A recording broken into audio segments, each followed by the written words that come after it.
Kita terbang ke Irajal. Ini dia, di OG map for the first match. Dan ini menurut gua cukup seimbang. Kenapa gua katakan cukup seimbang? Karena di bagian selatan, NFT harusnya tidak terlalu kesulitan ya untuk bergerak. Karena Novo dia sendirian tidak ada alter ego yang turun ke arah Sosnovka. Kalaupun Stalber mungkin bisa juga diturunkan, namun ya tidak bermain kali ini. Dan jalur pesawatnya ini masih bisa untuk diraih lah, atau dijangkau untuk para tim ke drop zone mereka. Ya betul, dan kalau kita lihat memang seperti dari match-match sebelumnya di weekdays, Faruzama langsung menuju ke area dekat dengan tim Onyx yang membuat dua tim ini sebenarnya sering sekali saling memantau satu sama lain di area Grigopol perumahan. Betul, betul. Karena bagaimanapun dari Giorgio Pol sendiri ada perbedaan ketinggian dan sudut elevasi. Jadi ada kompon yang lebih tinggi, Maruzama misalnya sekitar Hospital. Dan Onyx tentunya tadi lu bahas di bagian kompon-kompon depannya. Walaupun kembali lagi Sans, yang menjadi pembedanya nanti adalah zonanya ke arah mana dulu nih? Ya. Lu mana? Kalau gua sih zonanya ke arah Severny. Severny, berarti ke arah atas ya? Ke arah atas. Kalau gua ngelihat dari pesawat ini kayaknya ke arah Milta deh. Milta, Berarti kanan kita bawah. atas bawah nih. Oke, ya. siap. Oke, let's see. Tentu menarik untuk predik zona karena itu yang akan mempengaruhi rotasi masing-masing player. Ya, semua tim pasti akan langsung membuat strategi, langsung membuat keputusan cepat saat sudah ada circle-nya. Akankah mereka cepat untuk melakukan rotasi atau justru ternyata circle-nya tepat? Severny masih masuk. Masih masuk. Masih masuk. Apakah masuk ke 3 circle berikutnya? Kayaknya sulit.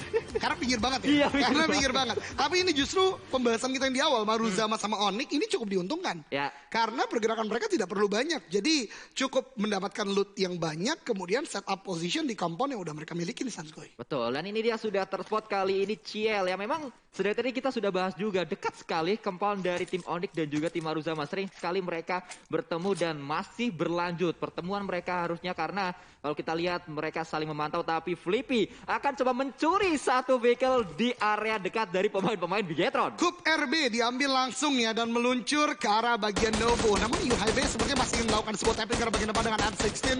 Namun terlalu jauh sepertinya. Tapping yang tidak terlalu on point kali ini karena kembali lagi udah tidak ada M-assist pertama. Kemudian Kup RB itu cepat namun langsung dipatahkan pembahasan kita karena tadi ada sebuah headshot harusnya dari seorang UHB. Memang kalibernya beda ini seorang UHB. Langsung headshot menuju ke seorang Ramones. Sayang sekali tadi tidak bisa menjadi sebuah knock, tapi ini pastinya membuat Ramones juga harus segera melakukan healing walaupun masih punya banyak waktu mereka untuk happy looting di area ini. Iya, Novo tidak akan ada pengganggu dan kalau jadi NFT pun mereka akan bisa bergerak ke arah jembatan kiri ya. Karena memang tadi zona yang lebih cenderung ke arah bagian kiri. Sementara pergerakan dari masing-masing tim pasti udah makin nyaman di tempat mereka. Ini terlihat banget sih karena ini adalah minggu kedua, mappingnya udah bagus banget dari masing-masing tim. Terlebih juga misalnya kayak tim-tim sentral kayak Dewa United ini punya tempat sendiri, Pochinki bagi mereka. Dan mungkin tim-tim lain juga yang udah punya signature yang gak bakal diganggu. Voin memang dari awal, Milta juga menjadi milik mereka.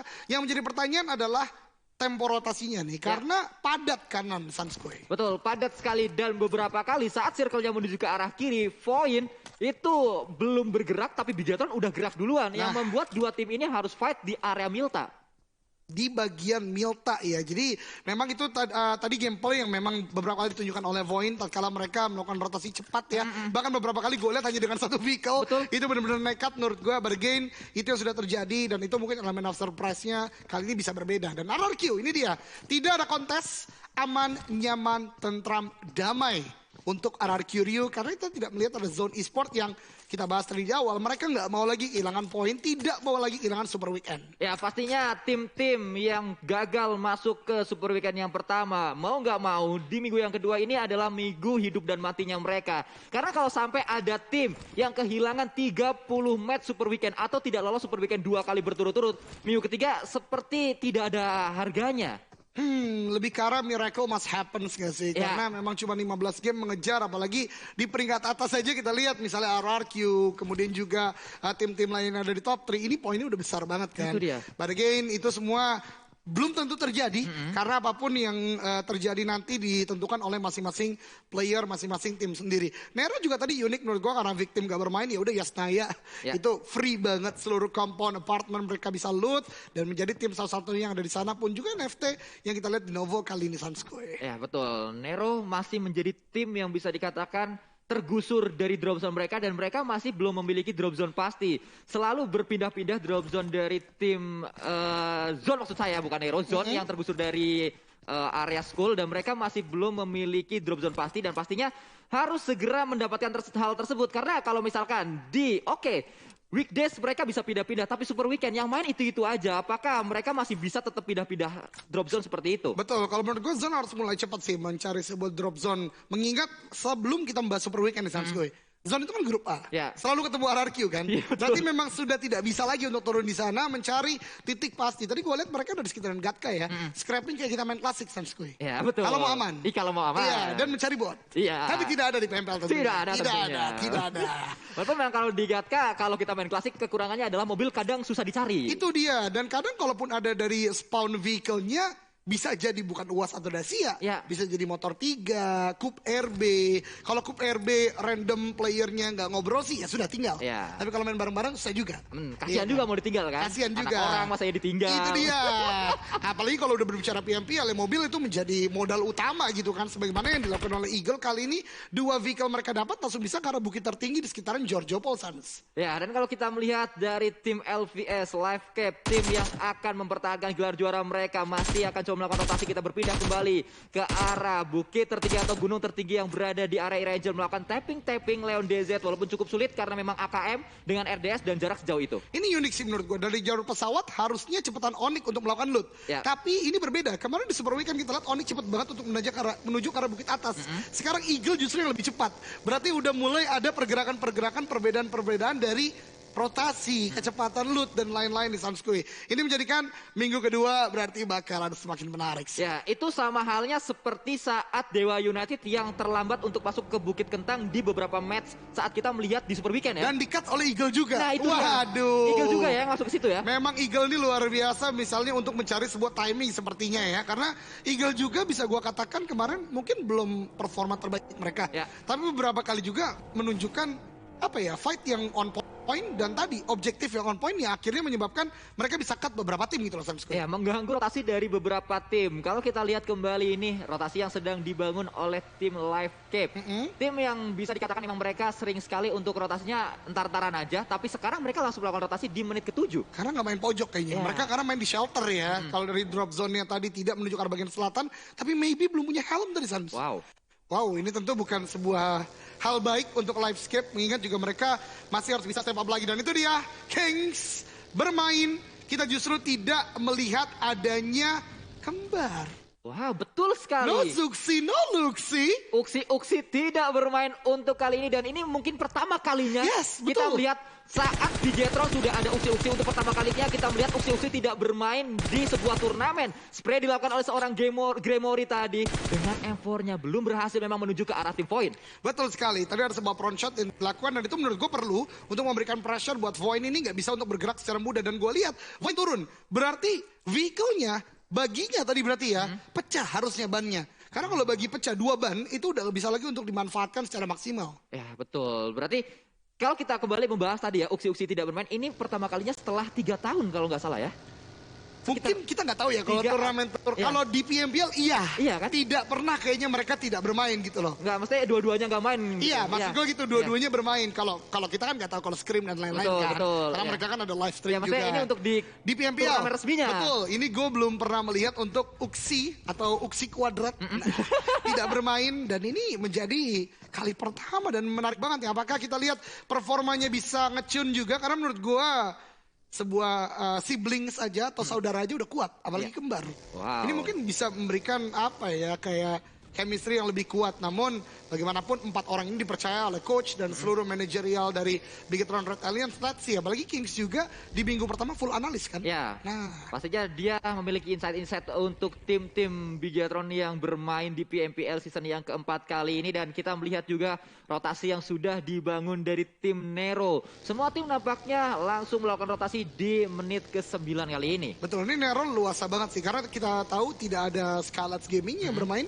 Oleh karena bagian utara di bagian Cyber nih mereka tidak terlalu tidak terlalu butuh untuk melakukan scouting aktif gitu kan. Jadi benar-benar langsung aja ngacir kalau bahasa Sunskoy menuju ke arah bagian tengah zona. Dari tadi yang kita banyak lihat adalah rotasi loh. Dan baru sekarang akhirnya ada tembakan lagi dari No Mercy menuju ke arah live set, namun ditabrakkan Audrey di sana cukup low HP, turun ke arah bagian bawah. Ada sebuah hip fire dilakukan namun justru menang Audrey. What happened? Two Aimstar bertarung, namun jump shot dari Audrey dengan turun ke arah dengan tembakannya terlebih dahulu dari dalam compound memenangkan fight atas No Mercy. No Mercy, sang birthday boy yang sedang berulang tahun di hari ini harus pulang dengan cepat menjadi pemain pertama yang dipulangkan di match pertama Super Weekend di saat dia sedang ulang tahun. Wow, that's not a good situation tentunya untuk Aura. Bahkan tidak hanya itu, sekarang mereka juga berhadapan dengan Boom walaupun Ponbit ter-take down. Volker akan berhadapan dengan dua orang. Jaden maju ke bagian depan, ada Hipfire dari bagian depan. Namun satu orang itu Jason ter-take down. Jaden tidak bisa melakukan faulting karena ada sebuah obstacle tadi di sana. Dan ini Jaden maju ke bagian depan, Hipfire lagi. What? Mengganti senjata justru Jaden yang dikalahkan oleh Volker. 1 versus 2 dan Volker yang memenangkan fight Sunskoy. Ini bukan awal yang mulus untuk Aura karena tiba-tiba menyisakan satu pemain saja, Jaxi, melawan dua tim yang berbeda, Livecap dan juga Boom. Kocar kacir pertahanan dari Aura dan kalau kita melihat Jaxi pun harusnya sudah ketahuan di mana posisinya. Dia sedang men-spot ke arah pemain-pemain Boom yang harusnya juga bisa melakukan revive di arah jembatan dan kita melihat masih berada di compound tersebut, tapi Volker sudah tahu posisi Jaxi. Wow, Ponbit memang masih ter-take down. Namun menang kuantitas dari Boom kali ini adalah 3 orang secara aktif. Bahkan utility mereka masih banyak. Masih ada flank yang bisa dilakukan. Namun di tempat lain Voin ternyata dikejar Sunskoy oleh Takai. Sejak dari Yasdaya tadi satu orang sudah ter-take down. Dan masih dicari yang kedua. Namun Hades terspot oleh seorang Dabs 2K. Belum ada knockdown yang terjadi dan Takai langsung objektif kayaknya. Langsung cabut aja dengan vehicle yang mereka miliki. Tembakan masih dilakukan. Namun one clip is not enough. Bahkan ada sebuah backup fire juga dari seorang Kean dan satu orang Takai lagi. Namun Dabs 2K, wow, what a shot. Mendapatkan satu orang dibalasin lagi sama Takai. Ini membalas knockdown antara dua tim ini Sunskoy. Betul sekali, saling berbalas knock nampaknya dua pemain tersebut atau dua tim tersebut dan Aura ternyata Jaxi sudah terspot di sana, langsung dipulangkan seluruhnya menjadi tim pertama yang pulang ke arah lobby. Dan kalau kita ingat di minggu kemarin, di hari Selasa kemarin, 1 minggu tepat, Aura juga menjadi tim yang pulang cepat di match yang pertama. Wow, ini merupakan sebuah coincidence yang tentunya tidak ingin dialami oleh tim manapun ya, termasuk Aura. Namun kita berfokus kembali lagi ke arah Takai dan juga Voin. Fight yang selalu gua ungkapkan di luar zona ini tidak akan pernah worth it karena mereka akan lambat rotasi. Ada Nate dilemparkan connect ke arah Crush, namun half point damage saja. Namun Crush membalikan keadaan dengan Nate yang on point. Satu player lagi dari Voin akan ter-take down. Dua lainnya makin maju ke arah bagian depan karena udah dapat info low HP dan lihat bahkan dari seorang Licin. Benar-benar Licin. Satu orang ter-take down di bagian atas. Satu orang dari Kean akan maju ke arah bagian depan. Tembakan ke arah bagian depan. Shot ke arah depan namun tidak mendapatkan justru. Lagi dan lagi Licin Sunskoy. Ini mendapatkan sebuah spot dan take down ke arah tim Takai. Pemain terbaru dari tim Voin yang didatangkan dan kembali kita melihat berapa kali Hades selalu menjadi harapan dari Takai untuk survive sampai ke late gamenya. Sering sekali Takai sisa satu dan yang sisa satu adalah Hades. Hades lagi dan lagi ya, menjadi the last man standing untuk Takai.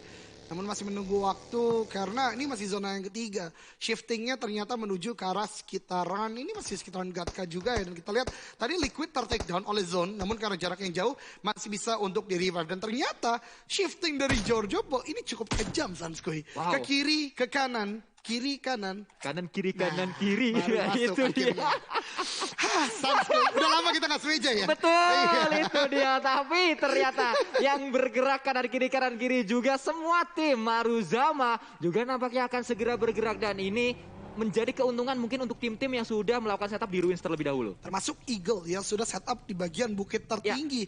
Ini dia benar-benar membagi 4 vision loh Sunskoy.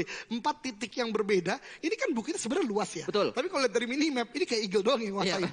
Kayak cuma ada satu tim dan cuma muat untuk satu tim aja kayaknya. Betul. Entry-nya benar-benar dijaga. Dan bicara entry, Nero juga masih melakukan pengamatan. Boom, lihat baru fight dengan Aura. Tapi cepat juga langsung masuk dari bagian atas harusnya ya. Dari Boom sendiri. kiri dan bisa touchdown sekarang di sekitaran rumah air. Bahkan ini rotasi yang menurut gue sangat cerdas dilakukan oleh Boom. Mereka tidak melakukan conventional way itu lewat jalan, tapi dari perbukitan. Ya, mencari arah yang setidaknya jarang atau kemungkinan jarang untuk diambil oleh tim-tim lain. Dan memang ini adalah ciri khas dari Boom, di mana mereka punya jalur rotasi, punya predik circle atau predik area yang sangat-sangat akurat sekali dan membuat Boom berulang kali bisa mendapatkan WWCD saat mereka sangat-sangat diuntungkan dari circle-nya. Nah, ini dia dari supply bank tadi kita lihat ada Hockey dan juga Zay. Voin justru satu orangnya masih bisa untuk melakukan rotasi, namun Harvest tertahan, ditembaki dari bagian belakang. Udah cukup low HP dan tidak ada first aid sama sekali. Hanya memiliki 7 bandage, bahkan bandage juga sudah mulai digunakan kali ini. Tapi Onyx, tim yang sangat dekat berada di area kontainer yang sama bersama dengan 1 point, harus bergerak dan akan bergerak nampaknya. Tapi ini keuntungan sebenarnya ada di Onyx karena mereka tinggal nunggu aja Voin yang akan coba masuk menuju ke dalam circle-nya. Betul, mereka harusnya mendengar tadi ada suara bagi ya di bagian depan dari kret atau kotak-kotak Giorgio Paul ini. Tinggal menunggu sih. Dan ternyata, wah ini kejam banget sih. Zonanya shifting dari kiri ke kanan. Terus ke atas lagi. Dan lihat Boom baru touchdown dalam zona. Langsung harus siap bergerak lagi. Ini sih Boom menurut gue salah satu tim yang paling aktif bergerak. Namun Onyx kali ini commit ke arah sebuah little shake. Ada sebuah net yang di-cook. Bahkan low HP. 2 player dari Onyx ter-take down. Satu oleh Void dan tim lainnya. Dan bahkan free kill atau elimination untuk Licin. Licin! Wah ini bener-bener licin banget Sanskoy. Knockdown didapatkan dan bahkan masih bisa ngumpet di shake tersebut. Live cap yang nampaknya tadi mengincar seorang Licin, tapi tidak semudah itu karena Licin benar-benar memiliki pergerakan yang sangat licin sekali. Dari sisi lain Takai Hades, pemain yang dari tadi kita katakan menjadi hero untuk Takai, menjadi harapan terakhir Takai. Ada Maruzama yang sudah bergerak. Maruzama tim yang juga sudah bisa dikatakan harus mau nggak mau mendapatkan banyak sekali poin. Kali ini spray juga dilakukan oleh Hades. Dengan M249-nya spray juga dilakukan kali ini oleh seorang Ciel dan berhasil tadi Ciel memulangkan Takai seluruhnya. Takai pulang ke lobby di peringkat ke-15. Ini tentu menjadi kabar buruk ya, walaupun membawa 2 elimination point, namun belum terlalu maksimal. Sementara lihat ada rotasi yang berbarengan juga antara NFT dan juga Maruzama. Bahkan ini kayaknya, beda bukit ya, apa sama ternyata. Sebabel udah cukup low HP di sana. Maruzama keluar semua dari mobilnya, namun dia tidak boleh hanya fokus ke arah player-player NFT, karena di bagian atas ada zone yang juga udah mulai memadati. Ada Eagle juga, dan justru kali ini dari Maruzama yang ter-takedown karena drone di bagian belakang menjaga dan cukup on point. Ya, dan dengan kenoknya satu pemain tersebut membuat drone juga memiliki waktu untuk mengikuti, untuk membutuhkan seorang Spavel dan juga pemain-pemain NFT lain untuk melakukan regroup. Kalau kita lihat di atas sudah mulai ada tim lain, ada Zone, ada Eagle juga yang berada di bukit atas ini. Tapi close combat juga terjadi di sana. Poin satu pemainnya, Licin akhirnya bisa ditangkap. Tapi butuh 2 pemain untuk menangkap seorang Licin. Dari sisi lain Harvest juga akan membantu. Licin akan membackup dan datang kali ini seorang Harvest dengan motor roda 3. Betul banget, tapi Raffi udah melakukan sebuah healing dengan first aid dan cukup low HP dari Harvest, dan that's it. Voin dipulangkan ke lobby oleh Onyx. Udah mempunyai 5 elimination point, namun pulang di peringkat ke-14 berarti tidak membawa placement point sama sekali. Ya, tapi kalau kita lihat selesai dengan tim Void, Onyx tidak mau puas di sana saja. Mereka akan coba mencari tim-tim lain juga. Maruzama tadi yang diburu oleh seorang Casey belum berhasil memang, tapi ada tapping juga dilakukan. Knock satu pemain dari Bigetron nampaknya juga mengincar area bukit tinggi ini, Eldoge. Betul, ini memang sebuah choke point yang penting banget untuk dikontrol karena high ground juga. Kemudian visionnya luas banget dan sepertinya Liquid akan cukup sulit untuk diselamatkan karena berjauhan dengan teman-teman yang lain. Dan ada RRQ juga ya, yang justru mendapatkan Liquid. Tembakan demi tembakan dari FJ. Zone Esport kali ini menjaga di bagian entry-nya dan masih tapping ke arah bagian depan. Itu sepertinya ada rendering walaupun ada obstacle yang masih menahan antara Bigetron dengan Zone Esport. Namun Zone Esport nggak boleh terlalu fokus ke arah BTR doang karena Eagle juga udah mulai dekat ke arah mereka. Ya, tapi Zone akan bergerak. Satu pemainnya dikirim dekat sekali dengan seorang Anthem. Anthem sedang melakukan proning, tapi ada sebuah granat yang sudah di-cook akan coba dilemparkan. Tapi itu nyangkut di sana, meledak. Granat yang kedua akan coba dilempar lagi. Ikan hiu makan tomat, ayo kita lempar granat. Granat dilemparkan, apakah berhasil? Terlalu jauh ternyata Eldoge. Betul, tapi Anthem ternyata benar-benar sudah dikuasai dan lihat Mineral langsung maju ke arah bagian depan menggunakan sebuah UMP dan 1 elimination point masuk lagi untuk Zone Esport. Onyx pun tidak mau tinggal diam sebagaimana Sanskui ungkapkan tadi, langsung menembaki terus sekarang Maruzama, namun dari belakang ada tembakan juga. Zone lagi dan lagi jump shot dan bahkan Eagle Tim yang menguasai high ground bisa diantisipate dan dikuasai oleh Zone Esports. Duel dua tim yang menginginkan tiket menuju ke Super Weekend terjadi di bukit tersebut. Dan kali ini yang memenangkannya adalah dari tim. Tadi kalau kita lihat Zone yang menang di sana. Tapi kalau kita lihat Maruzama juga masih akan coba merangsak masuk ke area circle-nya. Karena masih ada Maruzama yang sedang fight dengan Onyx. Betul, dan kali ini kita lihat di bagian tenggara ada 3 team Showdown, RRQ, Bonafide dan juga Dewa United. Nerpeko melemparkan beberapa nade ke arah bagian bawah namun dibalaskan juga oleh Ucup dan kawan-kawan. Dan lihat Bonafide akan komit seperti hands for you udah mulai dekat. Lompat terlebih dahulu, ada granat ternyata di sana untuk menghindar terlebih dahulu. Smoke udah mulai di pop out dan mungkin ini adalah entry yang coba untuk dibangun dari Bonafide sendiri. Masih menunggu-nunggu, masih mencari di manakah player-player dari RRQ. Ada sebuah smoke lagi yang coba dibangun oleh Bonafide dan masih mencari timing, sedangkan Maruzama ditembaki lagi oleh Onyx Esports juga Sanskoy. Kingu juga membalaskan tadi menjadi pemain terakhir. Ternyata Kingu sulit untuk bergerak harusnya. Sebuah kendaraan berada di sana, tapi apakah dia bisa untuk mengendarai kendaraan tersebut? Kalau kita berpindah ke arah yang lainnya lagi, fight juga terus berlanjut. Mort melemparkan sebuah granat ke arah pemain-pemain dari Bonafide, tapi Ucup juga ditembaki dari pemain RRQ. Masih ada Hunt for You yang datang. Spray dilakukan, pada tumbang. Ada yang terakhir juga Mort datang kali ini menjadi bala bantuan selanjutnya. Mencari Hunt for You yang juga masih menjadi pemain yang sangat berbahaya untuk pemain-pemain RRQ. Masih berada di sana. Mort dan juga Hunt for You. Ada tembakan. Dan juga kalau kita lihat kali ini Bots juga membantu pemain-pemain Bonafide untuk datang menuju ke arah RRQ. Betul, berarti ini 2-on-2 situation antara RRQ dan juga Bonafide di bagian entry selatan kali ini ya. Dan di tempat lain supply bank dipulangkan ke lobby juga.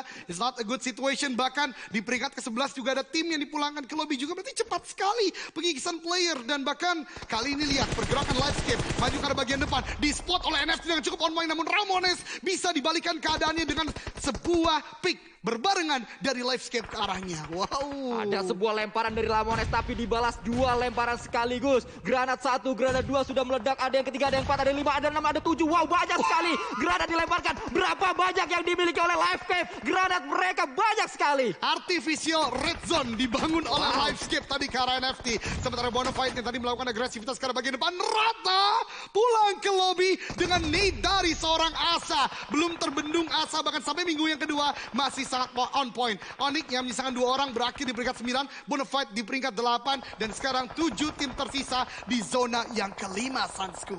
Akan bergerak nampaknya. Drone sudah sangat dekat. Lemparan sebuah granat, 2 granat kali ini dilemparkan. 3 granat bahkan. Tapi ada sebuah granat juga, ternyata itu ada smoke dari pemain-pemain Livescape. Tapi dilakukan kalau kita lihat kali ini dari sisi kiri bawah juga ada fight di area yang lain juga. Zone nampaknya Nero maksud saya sedang fight dengan tim lain. Wah, ini NFT masih mencari Livescape di mana? Tapi dia salah tempat dari drone dan itu ada jump shot yang luar biasa. Lagi dan lagi Audrey save the day untuk tim Livescape dan NFT dipulangkan ke lobby di peringkat ke-7. 6 tim yang tersisa di zona yang ke-6 Sanskoy. Zona yang ke-6 akan kita lihat juga di mana Rancid bersama pemain-pemain Nero yang dari tadi juga sedang melakukan tembakan ke berbagai arah karena mereka dengan 3 pemainnya dengan area yang cukup enak akan coba mendobrak pertahanan dari Boom karena Boom menjadi satu-satunya tim yang masuk ke dalam circle ternyata. Tapi lihat Zone Esports ini ngecun banget minggu kedua. Cryzen di sana di spot oleh Volker namun tidak memberikan semua knockdown.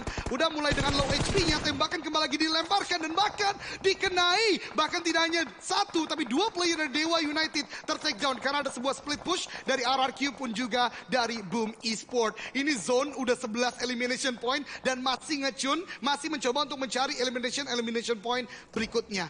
Nero kali ini sepertinya tidak ingin ambil pusing untuk push ke arah bagian Boom. Dewa sedang melakukan revive juga. Sedangkan dari Zone Esports bergerak maju ke arah bagian depan justru ter-take down oleh seorang Miliano dan ini not a good situation. FC juga terspot namun balasannya lebih pedas. Bahkan dari Nero juga ter-take down namun Livescape pulang ke lobby di peringkat ke-6 Sanskoy. Livescape sudah tertahan di sana. Masih ada tim-tim yang ingat ini yang masih bertahan merupakan 2 tim yang gagal melaju ke Super Weekend. Wow. Ada Nero, ada Zone dan Zone sangat berbeda. Zone di hari ini tidak sama dengan Zone di minggu yang kemarin. Tembakan juga dilakukan oleh pemain-pemain Zone kembali. Flekido menuju 1 pemain. Voldemort yang dituju di sana nampaknya dari tim RRQ atau Mort, tapi Mort juga terspot dari Dewa United. Uni yang berhasil memulangkan mantan timnya. Wow, bener juga ya. Ini benar-benar sebuah gameplay yang luar biasa.